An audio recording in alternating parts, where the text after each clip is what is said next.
Welcome to the Opening Bell Report. All right, I want you to imagine this for a second. It's the middle of a Tuesday. You're at your desk, maybe sneaking a peek at your trading app between meetings, or maybe you're just glued to the screen. With a coffee that's gone cold. Exactly. And you're watching a stock you've been tracking for weeks. Maybe you finally pulled the trigger and bought in, and it is absolutely flying. The kind of move that makes you text your friends. Oh, for sure. We are talking rockets attached, vertical green candles, no pullbacks. You're seeing green. The percentage is ticking up 5%, 10, 15, and the adrenaline is just, it's flooding your system. You're doing the mental math on your gains, thinking, this is it. This is the breakout. You feel invincible. That is the peak of the euphoria cycle. It's a dangerous place to be. It's intoxicating. But then in the span of maybe 90 minutes, the floor doesn't just squeak, it vanishes. The chart turns over. That beautiful green line becomes a red waterfall. You watch all those gains just evaporate, and suddenly you're looking at a loss. The euphoria turns into this knot in your stomach. It is the classic stomach drop moment. That is where portfolios are usually destroyed, not by the market itself, but by the emotional reaction to that sudden shift. It's so visceral.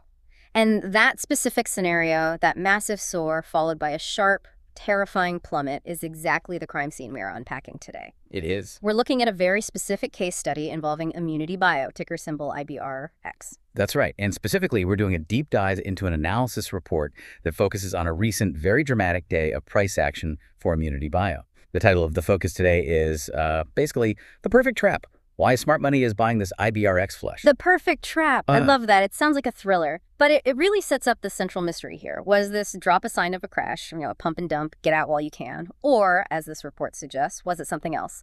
A calculated flush designed to trick you? It's a very provocative thesis. The source material we have today is a strategic buy-the-dip analysis report. And it takes a very contrarian stance. It argues that what looked like a disaster to the average retail investor was actually a dinner bell for smart money. Smart money. I always want to know what the smart money is doing, because usually they're doing the exact opposite of what my gut tells me to do. That is often the case. According to this analysis, while everyone else was panic selling, the smart money was likely standing there with a bucket just catching all the shares. Wow. So our mission today is to really get under the hood of this. We need to understand the mechanics of what the report calls a flush, look at the psychology behind a shakeout, and then break down the arguments for why this trend might actually just be getting started. Okay, let's do it. I want to start with the evidence, with the chart. Let's rewind the tape on the price action. Because this wasn't just a choppy day, this was extreme. What exactly happened with IBRX? So if we look at the data in the analysis, it was a day of just extreme bipolarity. The stock didn't just open, it gapped up. Okay, pause there for a second. A gap up. For listeners who might be newer, that means the price jumped overnight, right? Exactly. Significant demand before the market even opened. Oh. People were lining up. And from that opening of $6.54, it didn't look back. It ripped all the way up to a 52-week high of $7.98. Wow. Nearly $8. Yeah. That is a serious move. To put that in perspective, the report notes that's roughly a 17% move. Okay. In a single day. 17% in a day is massive. I mean, the market average is 8 to 10% a year? Right. If you get 17% in a few hours, you are feeling like a genius. You're already spending that money in your head. Precisely. And that feeling of easy money is so often the precursor to the pain.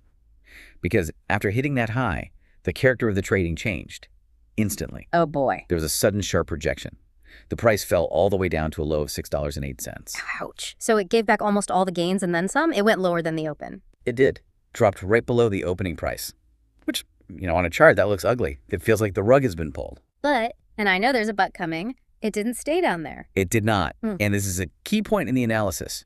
It stabilized, it found a floor, and clawed its way back up to close around the 650 mark. Interesting. So it finished roughly where it started, but the journey was terrifying. It's like a roller coaster that loops upside down and then drops you off exactly where you got on. You're safe, but you are shaking. That is the perfect way to describe it. This brings us to the core definition the report makes.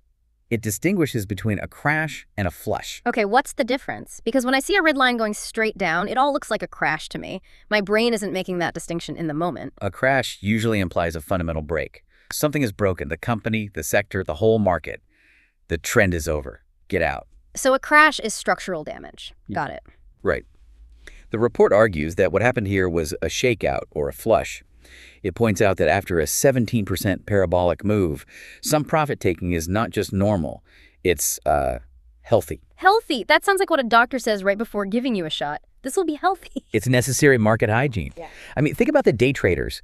If you're a day trader and you're up 17% in a few hours, are you holding for 5 years? No way. I'm taking the money and running. I'm booking that win. Exactly. You cash out. That creates selling pressure. The report emphasizes this is just traders taking profit, not a sign that the company is failing. Okay. It says, and this is a quote, "If this was a real dump, we would have filled the gap all the way down to 550. Okay. The gap. Let's talk about that. Because the stock jumped from around 550 to open at 654. So there was that empty space on the chart. Correct. And in a true panic, a true dump sellers aren't picky. They just hit market sell. That kind of pressure usually drives the price right back down to where it started, fills that gap. But it did. It stopped at 608 and bounced. That signals strength. So because it didn't fall all the way, that signals that buyers stepped in. That's the argument. It held new ground. It didn't collapse.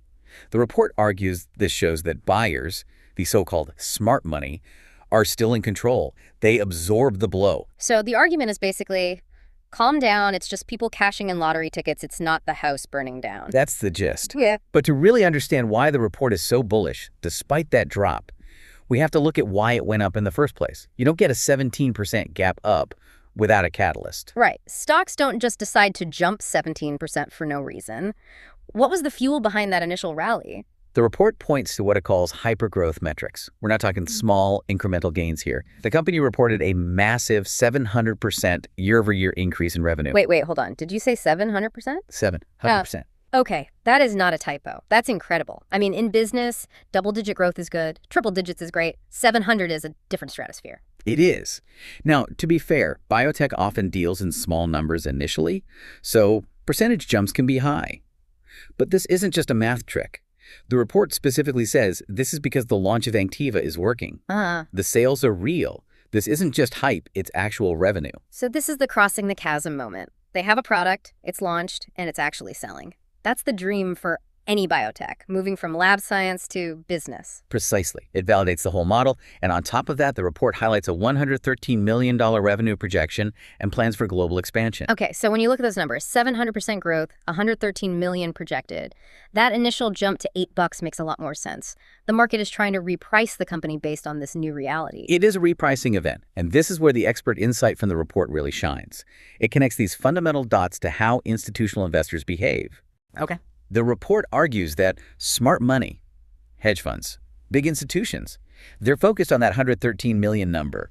They're looking at the long-term trajectory. They are not looking at the 5-minute chart and sweating over 20 cents. Exactly. Yeah. The report makes a very strong point.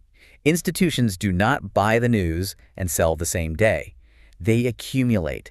They need weeks, sometimes months, to build a full position. Right. So when retail investors see that midday drop and panic, the institutions see something completely different. They see a discount. They see a company with 700% revenue growth that is suddenly on sale. That is such a crucial shift in perspective. It's like, okay, imagine you want to buy a high-end TV. You know the specs are amazing. If the price suddenly drops 20% for an hour, you don't think, oh no, the TV must be broken. No, you think sale. You think, great, I can buy it cheaper. That is a perfect analogy. But in the stock market, emotions take over. We see the price drop, and we assume the TV is broken. We assume the market knows something we don't. And that's what leads to the trap. Let's talk about that. The report calls this drop engineered. That implies something a bit more manipulative. This brings us to the concept of market makers and the psychology of the trap. The report suggests that drop was partly driven by market makers hunting for stop losses. Stop loss hunting. I hear this term all the time. Can we unpack what that actually means? Is it a conspiracy or just mechanics? It's largely mechanics. Think of it this way. Many retail investors, to protect themselves, will set an automatic order to sell their stock if it drops to a certain price. That's a stop loss. Right, it's a safety net. If it drops to 620, get me out so I don't lose everything. In theory, yes. But market makers, the entities that facilitate trading, they can see the order book. They see where all those orders are clustered. If there's a huge pile of sell orders sitting at 620 and the price is at 630, they know they just have to nudge it down a little bit. and it triggers an avalanche. Right. A wave of automatic selling hits the market. This creates panic, which causes more manual selling. The price drops further. This creates a massive pool of liquidity. Lots of shares available to buy. And who buys them? Smart money. The institutions who needed to buy millions of shares but didn't want to drive the price up to do it. Correct. The report describes this mechanism. Force the price down, trigger the panic, shake out the retail investors, and then scoop up the shares cheaply before the next move up. It's so devious, but it makes sense. If you need to buy 1 million shares, you can't just hit buy. The price would go to the moon. You need people to sell to you. Exactly. You need liquidity. And panic creates liquidity. The report paints this stark contrast. Retail sees a $1.50 drop and sees danger. Institutions see a $1.50 drop and see the opportunity they were waiting for. It reminds me of, okay, imagine a fruit tree. You have all this fruit hanging on it. To get the fruit, you don't climb up and pick every single one. What do? You shake the tree. You give it a violent shake, yeah. The loose fruit, the weak hands, they fall off immediately. They hit the ground. But the strong hands, the fruit that's really holding on, they stay. And once the shaking stops, the people who shook the tree just come along and gather up everything that fell. That is a very vivid way to put it. And the report is essentially telling the listener, don't be the fruit that falls off the tree just because the wind blew. Don't let them shake you out. So if we accept this theory that the drop was a shakeout, what happens next? The report is called a strategic buy the dip report. So clearly, they think the danger is manageable. Well, it doesn't say the danger is 100% over, markets are never certain, but it gives us specific lines in the sand to watch. This is where the technical analysis comes in. Okay, hit me with the numbers. What are we watching for tomorrow? What matters? The most critical level mentioned is the support range of $6.40 to $6.50. And that's where it closed, right? Yes, and that is why the report is bullish.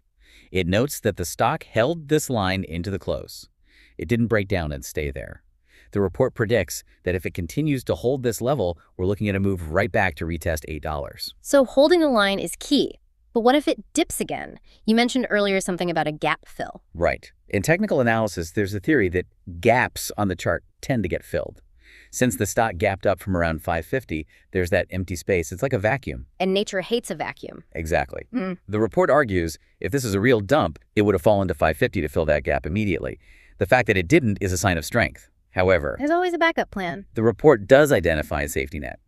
It says that if a further dip occurs, $5.80 is the ultimate buy zone. So $6.50 is the we're good zone, and $5.80 is the back up the truck zone. Essentially, yes. The report frames $5.80 as a massive opportunity if it gets there. But the overarching technical conclusion is the trend is your friend. Despite the volatility, the breakout trend is pointing UP. The trend is your friend. It's such a cliche, but it's so true. You have to zoom out. You do. When you look at the 1-minute chart, it's chaos. But if you look at the daily trend, it creates a different picture. And that brings us to the summary of the strategy in the report.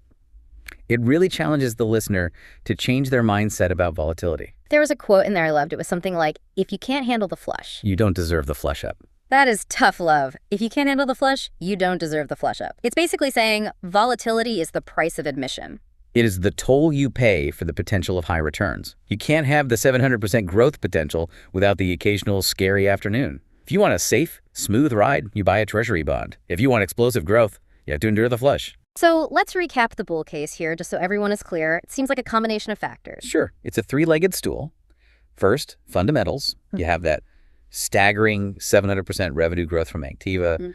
The business is performing. Right. Second, technicals. The stock held that critical 650 support level and refused to fill the gap. It showed resilience. And third, sentiment. The argument that smart money is using these dips to accumulate while retail panics. And if those three things hold true, what's the outlook? Where does the report see this going? The report is quite optimistic. It suggests an immediate outlook of a potential run to $10 if that support holds. $10, that would be a significant move from $6.50. That's a 50% upside from where it closed? It would be. And it would validate the idea that the drop was just a pause, a breath, before the next leg up. It really highlights how different the market looks depending on your time horizon. If you're looking at minutes, it's a disaster. If you're looking at months, it's a setup. And that is really the final takeaway the analysis offers.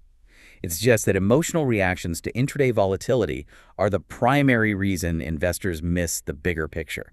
They get shaken out of a 52-week breakout because they stared too closely at a 1-hour candle. It's the difference between watching the waves and watching the tide. The waves are crashing all over. It looks chaotic. Maybe you get knocked over.